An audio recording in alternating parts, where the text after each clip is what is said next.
Yayılmış bir fikrə görə qan vermək, qan verən insanı zəiflədir, immun sistemini aşağı sala bilir.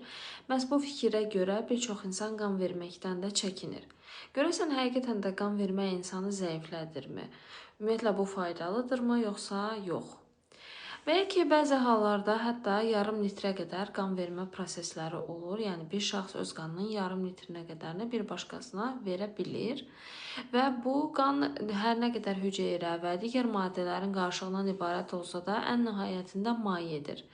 Və təbii ki, orqanizm öz itirdiyi mayesinə qarşı çox həssas davranır. Belə ki, yarım litr qan verən şəxsin qanından da, bədənindən də yarım litr aktiv dövriyyədə olan qan əksilir. Məhz bunu kompensə eləmək üçün bədənə biraz zaman lazımdır. Bu dövrdə bu qədər maye itirdiyimizə görə qan təzyiqimiz müəyyən qədər aşağı düşə bilər. Çünki artıq damarların içərisində axan mayenin miqdarı azalmışdır. Və bu qan təzyiqinin aşağı düşməsi bizim müəyyən anlıq olaraq özümüzü pis hiss eləməyimizə, başımızın gicəllənməyinə, halsızlığa səbəb ola bilər. Ancaq şükürlər ki, və yaxud da xoşbəxtlikdən ki, bu durum çox uzun müddət çəkmir.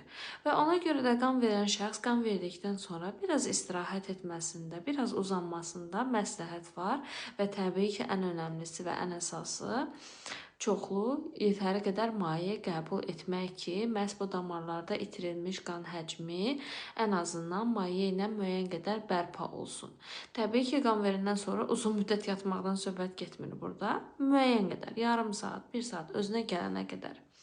Yatmaq dediyimdə ki, yatay vəziyyətdə olmaq. Nəticədə bu həm də içilən su miqdarı ilə qanda dövr eləyən maye miqdarı yenidən müəyyən qədər bərpa olunur. Təzyiq də yerinə gəlir, baş gicəllənmələr də azalır.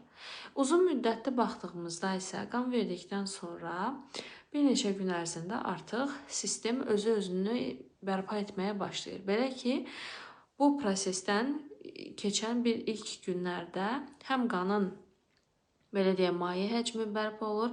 Yavaş-yavaş qanın laxtalanmada iştirak edən hüceyrələrinin sayı bərpa olur. Daha sonra bir neçə gün ərzində immun sistemi də iştirak edən ağ rəngli hüceyrələr bərpa olur. Və daha sonra da 2 ay müddətə qədər davam edən bir müddətdə qanın qırmızı hüceyrələri, yəni eritrositlər və dəmir ehtiyatları da bərpa olmağa başlayır. Daha doğrusu qanda dövr eləyən dəmir miqdarı.